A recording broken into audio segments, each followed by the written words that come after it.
नमो भगवते वासुदेवाय।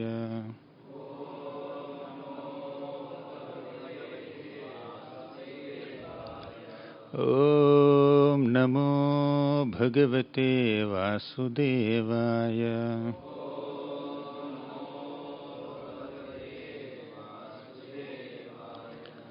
ॐ नमो भगवते वासुदेवाय।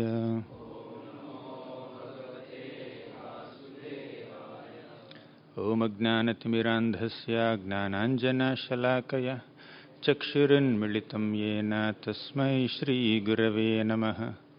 नमः ॐ विष्णुपादाय कृष्णप्रेष्ठाय भूतले श्रीमते भक्तिवेदान्तस्वामिन् इति नामिने। नमस्ते सारस्वती देवे गौरवाणी प्रचारिणे निर्विशेषा शून्यवादी पाश्चात्यदेशतारिणे। जय श्री कृष्ण चैतन्य प्रभु नित्यानंद श्री अद्वैत गदाधर श्रीवासादि गौर भक्तवृंद। हरे कृष्णा कृष्णा कृष्णा हरे हरे, हरे Ram Ram Ram Hare Hare.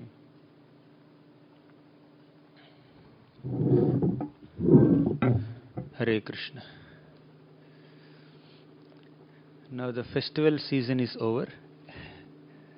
Of course, very soon another festival season is going to begin in Kartik. So we'll come back to our regular discussions on various aspects of Vaishnava character. Every week we'll discuss some qualities like humility, compassion, gratitude, forgiveness, respect, tolerance, satisfaction, non-enviousness, integrity, not craving for credit. These are some of the topics that we have covered in the previous batches. Today we will discuss selflessness and not craving for credit. Why? I don't know. This morning for the US Kids batch, we were discussing Krishna's marriages. Krishna married 8 principal queens: Rukmini Devi, Jambavati, Satyabhama, Mitravinda, Nagnajiti, Bhadra and Lakshmana. Kalindi. I didn't mention Kalindi, yeah. So 8 queens. So somehow while we were discussing that, suddenly a discussion on Ahaituki Apratihata came out. Savai pumsam paro dharmo yato bhaktiradhokshaji Ahaituki Apratihata yayatma suprasidati. The supreme dharma of all living beings is to perform devotional service unto Krishna, and that devotional service must be performed without any material motives, selfish desires, ulterior agendas, and it must be consistently performed, regularly performed. Apratihata means no inconsistencies or no irregularities. So we were discussing that. So let me continue with the same theme for your class also, because they are children. We can't go deep into that. They need story more than the shloka. But still we discuss a lot of principles. But we'll only discuss principles now, no stories. In this material world, most of the conditioned souls, in fact all the conditioned souls, are hankering for their personal enjoyment. Whatever activities they do, they just want to derive enjoyment for themselves, happiness for themselves, right? That's the common mentality of every single conditioned soul. And if one happens to perform some activities nicely, then they hanker for credit. Before performing the activity, they seek enjoyment. only if they feel that this activity gives me enjoyment, they will take up that activity. Right? So there is a desire for enjoyment even before doing an activity. While doing an activity also there is a desire for enjoyment, but because of that desire for enjoyment, even if there are some difficulties, because they hope that they will be happy at the end, they continue to perform the difficult activity or hard work. Then after successfully finishing that activity, they want credit for it. Yes, I am the one who accomplished this,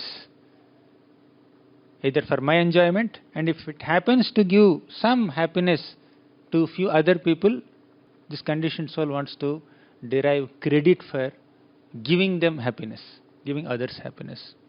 Right? But bhakti or spiritual life is completely different from this. In fact, opposite of this. In bhakti, we choose activities not based on whether the activities are giving me enjoyment or not, but based on whether this activity is in line with the scriptural teachings or not, whether this activity is meant for the pleasure of Krishna, Guru and Vaishnavas or not.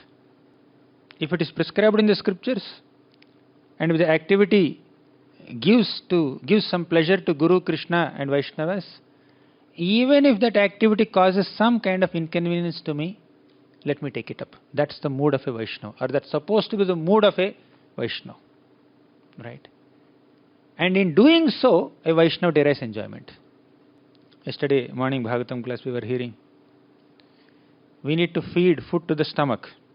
Then only our hands and legs and other limbs of the body will derive some nourishment, isn't it? Yatha taror mola nishechanena trupyanti tatskanda bhujopashakha.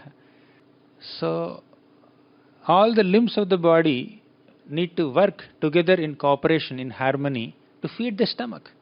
The legs must go to the dining table. After our character class, all of you will use your legs to go all the way to ashram, go to the dining area.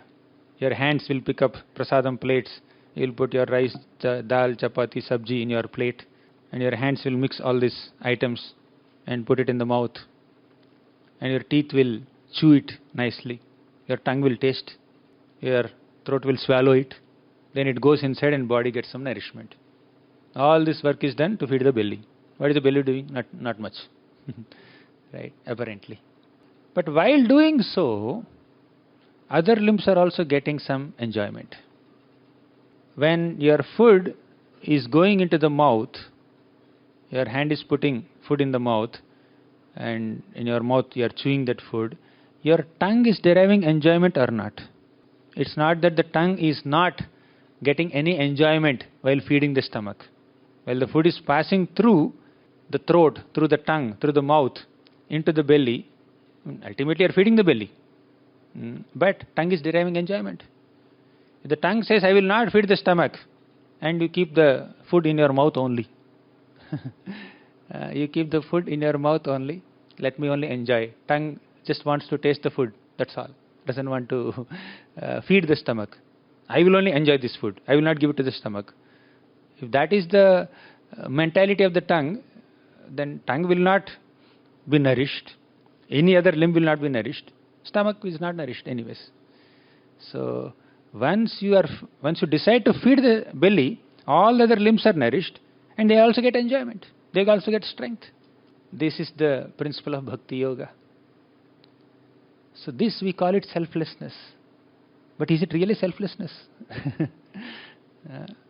In the sloka it says, ahaituki apratihata yayatma suprasidati. When you perform bhakti, ahaituki, without any motivations, without any selfish considerations, yayatma suprasidati, that will satisfy the self. Third line speaks about selflessness. Fourth line speaks about selfishness. Not exactly selfishness, but the happiness that Atma is deriving, the satisfaction that Atma is deriving in the fourth line of the shloka is dependent on what you are doing in the third line. When there is ahaituki and apratihata, when there is unmotivated and uninterrupted service, when there is causeless and ceaseless service, when there is selfless and seamless service, then that leads to satisfaction. Your satisfaction is guaranteed, but it is dependent on how selfless you are in doing that devotional activity, isn't it? Because you perform a devotional activity with a selfless intent, therefore you are deriving satisfaction. When you perform the same activity with a selfish intent, no satisfaction. The shloka promises satisfaction, right? But that satisfaction, self-satisfaction, satisfaction for yourself is dependent on how much you are intending to satisfy the Supreme Self. Therefore, it makes all logical sense that we selflessly serve Krishna. For most conditioned souls, this may not make much logical sense. Why should I serve him? What has he done to me? They don't even recognize. Somehow, the conditioned soul has become so desensitized to this eternal fact that our entire existence is dependent on Krishna. And we are looking for enjoyment for our body. My eyes should enjoy by seeing beautiful objects. My hands should enjoy, my legs should enjoy, my nose should enjoy, all my gnanendriyas and karmendriyas, they should get enjoyment. But where did you get these senses? You remember the second canto of Bhagavatam? When Mahavishnu glanced on Prakriti, then Prakriti produced all the ingredients for the formation of material universe. Earth, water, fire, air, ether. The 5 gnanendriyas, the 5 karmendriyas, mind, intelligence, ego, mahatattva, pradhana. All of them came from Lord Mahavishnu's body. And they combined together to form the universe. These material elements combine together to form the material universe, and these material ingredients only combine to form different bodies within the universe. This body also is a combination of earth, water, fire, air, ether, mind, intelligence, ego. Bhumirapo nalo vayuh khammano buddhirevacha ahankara itiyam me bhinna prakritirasthata. So whatever earth element is there in the body, whatever water element is there in the body, air element is there in the body, heat element is there in the body, you are getting it from Mahavishnu, who is another manifestation of Lord Sri Krishna. So your body came from him. All the ingredients of the body came from him. And the soul is the part and parcel of Krishna. Mamayavamsho jivaloke aham bija pradah pitah maya adhyakshena prakriti suyate sacharacharam. Under the Lord's adhyakshata, this prakriti is producing so many moving and non-moving entities, and the souls directly come from the Lord. So we as souls, as spiritual beings, are parts of Krishna, are servants of Krishna, are children of Krishna, amshas of Krishna, and our bodies are amshas of Krishna's prakriti, parts of Krishna's prakriti. Where do we have any independent existence? Where do we have any existence or any identity separate from the Lord, or different from the Lord, or independent of the Lord? So, whatever we have, whatever we are, we need to utilize it in Krishna's service, selflessly. Then you get satisfaction for the self. Therefore, selflessness makes maximum sense. In contrast to all the opinions of people in this world, selflessness, selfless service to Krishna and to everything connected to Krishna, that gives ultimate satisfaction to the soul. Spiritual life is a life of selflessness. In what way you want to channelize your selflessness, you decide. We have that independence, minute independence. That also comes from Krishna only. One devotee asked me, Prabhu, in your book you have written that nothing happens without Krishna's sanction. Without Krishna's sanction, not a blade of grass moves. I didn't write. Scriptures say that, right? So I just repeated it in this line. Nothing happens without Krishna's sanction. Then this devotee asked, if nothing happens without Krishna's sanction, where is our free will? Then I said, Krishna sanctioned your free will. Right? Krishna sanctioned your free will. Whatever minute independence you have is sanctioned by Krishna. So, is Krishna partial? He gave me little independence. He gave this devotee more independence. He gave that devotee more independence. And he restricted the independence of these people. No, he has a calculation. He doesn't randomly bestow more or less independence or free will to different living entities. He bestows independence, minute independence to living entities depending on their activities, their past deeds, right? So depending on our mentality, depending on our activities, we have acquired some free will with the sanction of the Lord. Just like in a company, different employees do different kinds of work. And the boss of the company sanctions salary to them, right? Although boss is sanctioning the salary, some are high paid, some are not so very well paid. Some get 1,000 rupees per day, some get 10,000 rupees per day, some get 200 rupees per day. It all depends on the nature of their work, the amount of their contribution, or the nature of their contribution. Accordingly, their salary is sanctioned. Similarly, the Lord also sanctions some minute independence to all the living entities depending on their past activities, their mentality, their svabhava, isn't it? So, we cannot change the past, but we can definitely behave responsibly in the present and create a better future where our minute independence keeps expanding. In the spiritual world, all the living entities, all the Vishnu Dutas, they are as independent as Krishna, as independent as Vishnu. Prabhupada writes this in the 6th canto of Srimad Bhagavatam, Ajamil episode. All these Vishnu Dutas are very beautifully described by Sukadeva Goswami. There is a mention that these Vishnu Dutas are as independent as Vishnu. They are Dutas, but they are as independent as Vishnu. If you go to Goloka, all the Gopas and Gopis, they are as happy as Krishna. One is independence, second is happiness. Right? These two people want. In this material world, people want these two things. They want to be independent and they want happiness, pleasure. Right? But in the spiritual world, all the living beings are as independent as the Lord and as happy as the Lord. In fact, more happy than the Lord. By rendering service to Krishna, Srimati Radharani, and all the Gopas and Gopis derive 10 million times more happiness than Krishna himself. Can you just imagine? In this material world, does any boss of any company give more independence to an employee more than he enjoys?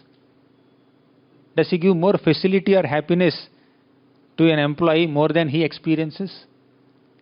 He sits in a nice cabin, AC cabin, with 10 chairs in front of him, 10 sofas in front of him. And the security guard is standing outside at the entrance gate. And another security guard is there on a wooden stool in front of his cabin. And clerks are there in small cubicles. That's all. No AC for them. Boss has AC. No leader, no boss in this material world enjoys on an equal plane with his subordinates. But our supreme boss, Krishna, Vishnu, they give more enjoyment to their subordinates than they enjoy themselves. And all the subordinates, so-called subordinates, they are definitely subordinates, but these subordinates are as independent as the Lord. Then are they really subordinates? That's the point. The Lord doesn't treat these people as subordinates. I'm boss. You have to be under my subjugation. The Lord gives them same independence. Every Vaikunthavasi has a separate airplane. Right? Vaimanika salalanascharita shashvad gayanti yatra shamalakshapana bhartuhu antarjalenu vikasan madhumadhavinam gandhena khandita dhiyo pyanilam kshipantaha. Every single Vaikunthavasi has a separate airplane, golden airplane. No need to keep any seat belts.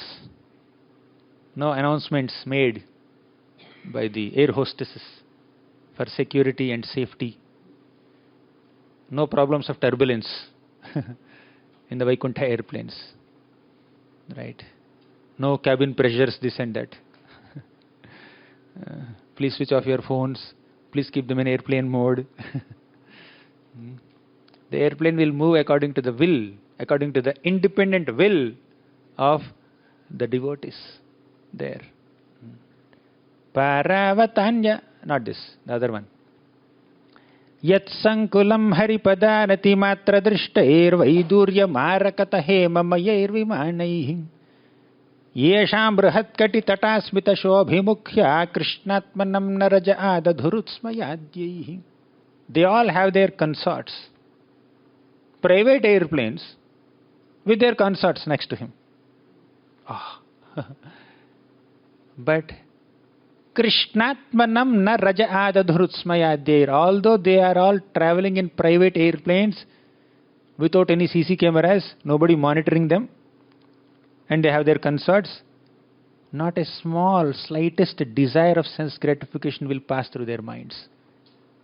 But in contrast to that, you give some private space to a conditioned soul, human being in this world, give him a smartphone with internet, high-speed internet. Sufficient. You don't need a private airplane with a consort. Right? Some internet with a smartphone and privacy. Bas. Enough for one's degradation, one's contamination of consciousness. So this is the contrast between material world and spiritual world. Is that independence or is this independence? I want independence. What is your independence? No child lock on my phone. Nobody should monitor my online activity.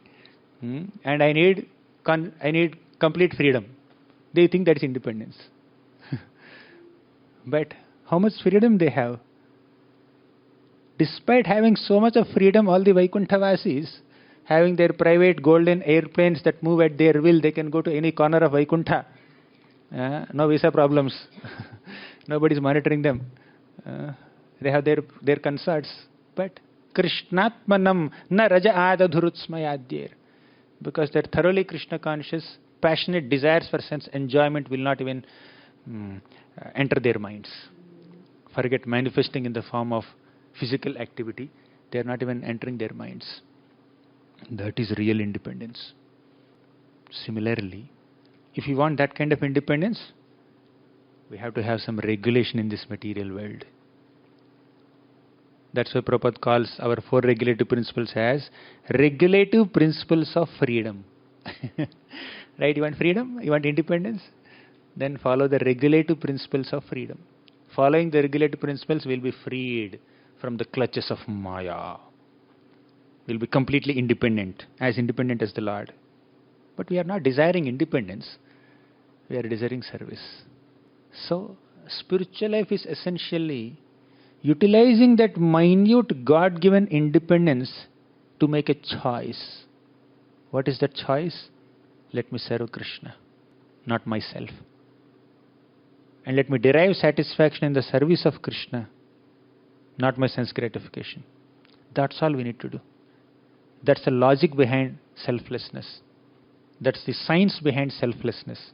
Does it make sense? I didn't even enter the topic of selflessness. This is only prelude, the philosophical angle to it. The logic behind selflessness is we cannot be selfish. There is nothing like selfishness for us. Because our selves are completely dependent on the Lord. Our bodies and our souls are completely a manifestation of Krishna, Krishna's energies. Where is the question of being independent or independently trying to derive some enjoyment for the self?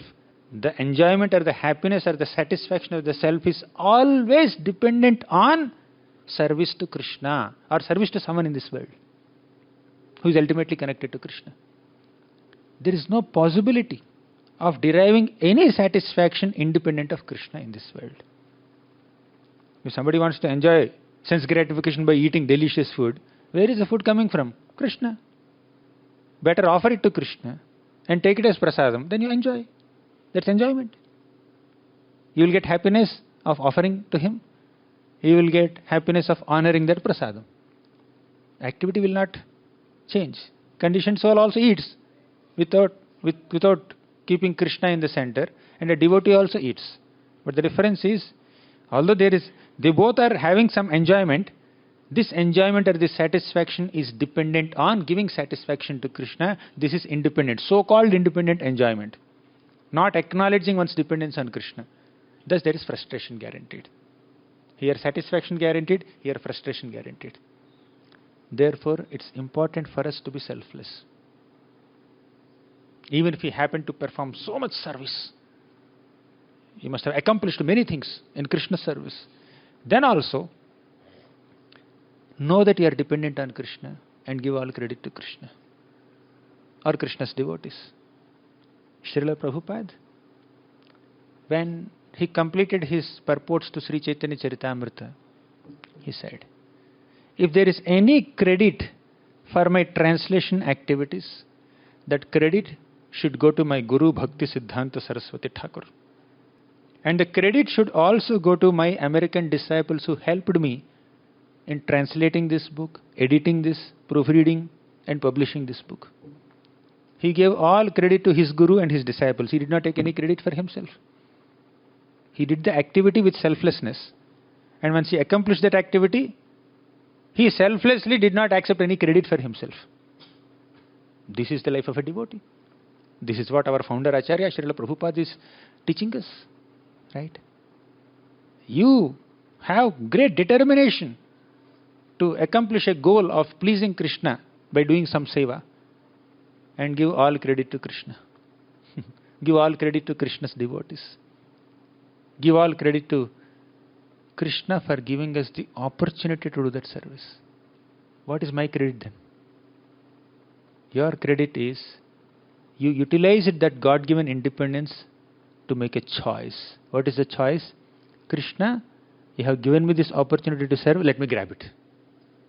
Right? We made a choice. We chose to serve Krishna. We chose to accept that opportunity given by Krishna to serve Him. That's the only credit. That's where Krishna doesn't interfere. Karishya vachanam tava. Vimrishyeta daseshena. You deliberate on whatever I taught you, all the philosophical teachings that I have given you. You analyze nicely. Then, yethechasi tatha kuru. Do whatever you like. That independence Krishna gives. So Krishna gives us that minute independence and He doesn't interfere with that independence. And practically that's the only property that we have, in one sense. So by using that minute independence, if we make a choice, if we choose to serve Krishna, if we choose to accept the opportunities that Krishna has given us to serve Him, then that is our credit. Apart from that, no credit belongs to us. Right? Because the opportunity to serve came from Krishna. The facilities to render that service, the ingredients required to perform that service came from Krishna. And ultimately the recipient of that service is also Krishna. Acknowledging this fact, this eternal fact, requires some maturity in bhakti. Otherwise, we think we are the doers. Kartahamiti manyate. We are not doing anything. Whatever we are doing is, we are making a choice. Yes, let me choose to serve Krishna. This is the background of selflessness. And only when we selflessly serve Krishna, Guru, Vaishnavas or anyone, the humanity, by spreading Krishna consciousness, then we derive satisfaction. Real satisfaction lies in selfless service, not selfish motivations or activities. That's why Prahlad Maharaj says, Nate viduhu swartha gatim hi vishnum durashayaye bahirarthamaninaha andhayathandair upaniyabana tepisha tantriyam urudam nibaddhaha. Beautiful shloka from the 7th canto. Prahlad Maharaj speaks this to his father, dear father, Hiranyakashipu. He says, Nate viduhu swa artha gatim hi vishnum. In this shloka, Prahlad Maharaj highlights 4 qualities of conditioned souls. Let's see what are they. Number 1. Nate viduhu swartha gatim hi vishnum. Swa artha gati. Swartha word is generally used to indicate selfishness. But the real meaning of swartha or swa artha is one's own self-interest. Swa-artha, our own self-interest. When we consider ourselves as souls, then our swartha or swa-artha or self-interest is Vishnu. But when we consider ourselves the bodies, then our swartha or swa-artha becomes sense enjoyment. There is a difference in the understanding itself. Am I thinking that I am the soul or I am the body? If I think I am the body, then swartha becomes sense gratification, bodily enjoyment. But when I think I am the soul, swartha becomes service to Vishnu. Most people don't know this. That's what Prahlad is saying. Nate viduhu swa artha gatim hi Vishnum. Our swartha gati, our real self-interest is Vishnu, is service to Vishnu. Right? But nate viduhu, people don't know this. So first quality of conditioned soul is ignorance. Ignorance of one's own self-interest. Ignorance of self-identity, therefore ignorance of self-interest. So nate viduhu swartha gatim hi Vishnu. Ignorance. Then durashayaye bahirarthamaninaha. Durasha means material ambition. The conditioned soul is not only ignorant, he is also ambitious. Ambitious. Durasha. Durasha. Why this durasha is coming? Bahirarthamaninaha. Instead of considering Krishna or Vishnu as swartha, real purpose of life, bahirartha. Vishnu is not the artha. Bahir means this external sense enjoyment is the real artha, real purpose of my life. That's what they think. And they become ambitious to attain sense gratification. Clear? First is ignorance. Second is ambition, material ambition. Durashayaye bahirarthamaninaha. Third, andhayathandair upaniyamanaha. Third is because they forgot their real self-interest. And they became very ambitious to enjoy material things. They look for guidance. Guidance in this direction. They are blind already, they are ignorant. They go to other blind people. The other blind people lead them to a blind well. If one blind man is helping another blind man to reach the destination, they will reach a ditch. They will fall into a ditch, Prabhupada says. So they are misguided. Third point is they are misguided. First, they are ignorant. Second, they are ambitious. Third, they are misguided. They are misguided in fulfilling their ambitions. They developed the ambitions because of ignorance. So this ignorance, ambitions and misguidance, what will it lead to? Entanglement. Tepi shatantriyam urudamni baddhaha. Ishatantriya. The plan of the Lord acts like urudamni. Urudamni. Dama is rope. Right? Baddha means to be bound by the rope. So they are completely bound by the ropes of Maya. Ropes of the Lord's material energy. Because of ignorance. So, conditioned souls are ignorant, they are ambitious, they are misguided, and therefore they are entangled. Four things. But to come out of these four things, all they need to do is selfless service to Krishna. Selflessly serve Krishna. As long as there is selfishness in our heart, we have to be bound by these four things. Sometimes even while practicing sadhana bhakti also, we become selfish. Sometimes we are selfish in grabbing all opportunities for service for oneself. We don't share opportunities to serve with others. We don't encourage sufficiently other devotees. We don't empower them sufficiently. Even if they are qualified sometimes. Because there is a desire, ambition. One becomes ambitious. Yes, I only should get all the credit. I only should get all the opportunities. And once you take that opportunity, do that service, then you want credit for it. Not transferring the credit to others. Apart from these four, there are other things also. Insecurity is a part of this. Right? People become insecure. But once we understand that our real self-interest is pleasing Lord Vishnu, and Vishnu is pleased with our selfless service, then we will not crave for credit. We will not be greedy for so many opportunities for ourselves only. Of course, in a positive sense, greed is important. Laulyam is important. Laulyam is the only mulya, payment, to advance in bhakti. So you need to be greedy, but that greed is basically enthusiasm to serve Krishna. But your enthusiasm to serve Krishna should not block someone else's enthusiasm to serve Krishna. That's the point we are making. Devotees are eager to serve, but they are not greedy to keep all the services for oneself only. More than the service, such immature servants are desirous of credit for that service. More than doing the service, more than being greedy to do the service, a struggling sadhaka becomes greedy to enjoy credit for that service, derive recognition for that service.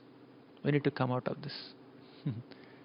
Srimati Radharani, we have been discussing a couple of weeks back, Radhashtami series. Srimati Radharani is constantly finding ways and means to bring the gopis in contact with Krishna so that they can directly serve Krishna. And all the gopis are selflessly desiring to stay in the background and assist Srimati Radharani in her service to Krishna. This is the mood of the spiritual world. In the spiritual world, all the plants and colorful, fragrant flowers, they are taking a low profile to encourage Tulasi Mata, Tulsi Maharani to go forward and serve Krishna. Gandherchite tulasika bharanena tasya yasmimstapah sumanaso bahumanayanti. Gandherchite, all these beautiful flowers, they are doing archana of Krishna. To do archana, to do worship, you need to have some ingredients, right? What ingredient do they have to worship Krishna, these flowers? The ingredient for their worship is their gandha, their fragrance. Flowers worship Krishna with their fragrance. Gandherchite tulasika bharanena tasya. Although these flowers are so absorbed in their worship of Krishna with their gandha, with their fragrance, they take a low profile. Why? Tulsi Maharani came there. Tulsi Maharani, you please go ahead. We'll be in the background. You are a mandatory ingredient in Krishna's worship. I am not. Mandara, Kunda, Kuraba, Utpala, Champaka, Arana, Punnaga, Naga, Bakula, Ambuja, all these flowers, sweet smelling, fragrant, colorful, vibrant flowers, they take a low profile. Tulsi Maharani, please go ahead.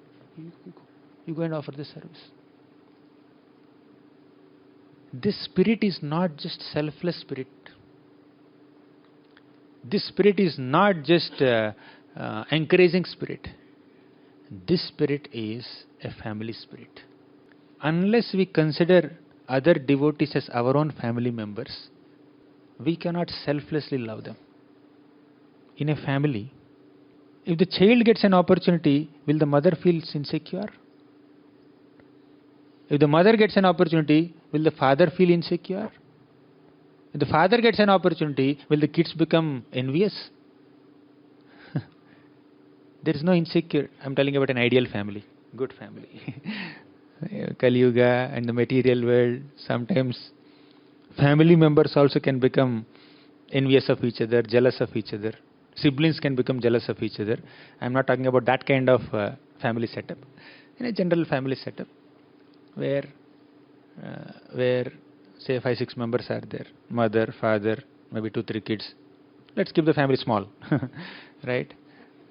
So in this small family of 4 or 5 members, if any member gets an opportunity to do something great, all the other members happily enjoy it. They enjoy. They don't feel jealous. They don't feel envious. Why I did not get that opportunity? They don't feel like that. If the family is has some loving bonds with each other, right? As soon as the child gets an opportunity, parents will feel very happy. They are never seen on the screen, but when the child is seen on the screen, oh, parents become very happy. Not about screen, on stage, for example, right? Similarly, when the parents accomplish something, kids automatically become happy. They take pride in their parents' success, right? So this is family spirit. If the members of a family who are connected to each other with this material body and blood can be so selfless, how selfless the members of a spiritual family are supposed to be? We are all connected not through the body and blood. We are connected through Krishna. Our relationship must be more powerful than a simple biological relationship, isn't it? You are chanting Hare Krishna, you are chanting Hare Krishna, I am chanting Hare Krishna. You are all reading and hearing and speaking Bhagavatam, I am doing the same. We are all worshipping the same Lord Krishna, following the same Paddhati, process of devotional service. So our connection is spiritual. How selfless we should be in encouraging each other, in praising, appreciating each other, not artificial flattery, genuine appreciation. The corrections that we give to each other, the appreciation that we give to each other, all are based on that understanding that we are all children of Krishna. We are all servants of Krishna. We are all servants of Krishna. So when that understanding is there, when that family spirit is there, then selflessness is facilitated. Selfless spirit can be inculcated effortlessly. When we look at other devotees, fellow beings, as our own family members, spiritual family members, then we take pleasure in their success. We become unhappy when they fail. We feel their pain when they are sick. We feel their joy when they do something great. Right? So we began with selflessness in serving Krishna. We are concluding with selflessness in assisting each other, in connecting with each other. So selflessness must be exhibited in every walk of our life. Even if you happen to be thinking about yourself, that thoughts about yourself, thoughts about your own welfare should be under the umbrella of selfless service to the humanity. I must take care of my health so that I can serve these devotees. I must have this facility so that I can serve the community better. It's not selfishness. So this so-called selfishness of thinking about one's own self-preservation is under the bigger umbrella of selfless service to Krishna. That's the understanding we need to acquire by studying Srimad Bhagavatam. When we connect with each other selflessly, seeing them as servants of Krishna, members of Krishna's family, then the differences of opinion they may be there, but they are resolved. Even if they are not resolved, they don't disrupt relationships. They don't disturb relationships. You love the person with whom you disagree. Because that person is not his opinion. Opinion is one little facet of the person, but the person is a servant of Krishna. That opinion that he presented is one understanding that he or she has about something in life, which may be a little different from your understanding. Tomorrow you may evolve in your understanding, or they may evolve in their understanding, or we may change our understanding. But what is an eternal fact? We both are servants of Krishna. We both are amshas of Krishna. So when that understanding is there, when that realization is there, then being selfless in our interactions with each other is possible. We don't have to feel insecure. We don't have to feel fearful. We don't have to artificially dominate others or subdue others or sideline others. We can selflessly connect with each other and serve each other and receive that love and affection and care. Share that joy with each other. This is just a prelude. I just shared whatever came to my mind.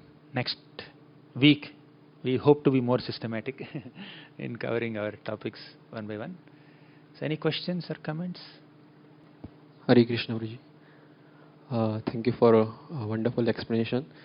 So, you were mentioning about in Golok Vrindavan about Radharani and Gopis they are serving. So they are, everybody's intention is to serve Krishna and please Krishna. So in our case, if any devotee, if he is selfless, so he may be a selfless, but the opposite person, he may take advantage. Correct. Agreed. That's what this material world is. That's where you need to protect yourself. You are selfless. You are genuinely trying to connect with others, but they are taking undue advantage of your soft nature or selfless nature, and they are becoming exploitative. Or taking undue advantage of your simplicity. So, you need to protect yourself from being exploited by others. But even if you don't do so, Krishna will protect you. That's guaranteed. Because you maintained your sincere intention in connecting with others. If others are not sincere, that's their problem. That's between them and Krishna. But if you are smart enough to notice that their selfishness could create a problem for you, and if you notice it, you try to just maintain a safe and respectful distance to protect yourself. Don't hate them, but try to protect yourself. You don't have to consciously subject yourself to exploitation, right? However, even if you are too simple not to do anything to protect yourself and just continue the way you are, that example is that sadhu's example. Sadhu is trying to protect a scorpion and then place it there. But the scorpion is biting that sadhu. Although the scorpion is biting the sadhu, still he is trying to pick up and save. And somebody asked, hey, when the scorpion is biting you, why are you doing this? Why should you just leave it? Let it die. No. The scorpion is acting according to its nature. I must act according to my nature. My nature is to be selfless. If you are not on that plane, then save yourself at least. Don't harm others, at least save yourself. A smarter way is, instead of picking up that scorpion with your own hand, take a stick, right? That's easy, right?